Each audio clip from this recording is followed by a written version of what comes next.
Interest is the cost of borrowing money, or the reward for lending your money to a bank.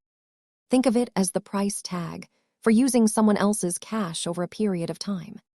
The math is straightforward.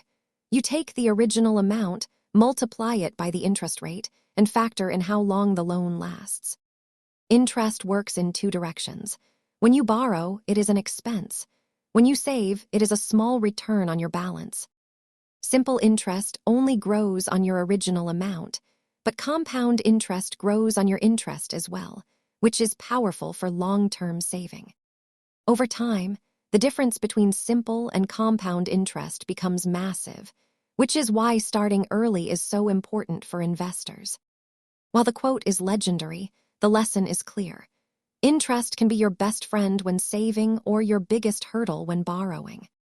Understanding interest is the first step to mastering your personal finances. Check back for more basics on how your money grows.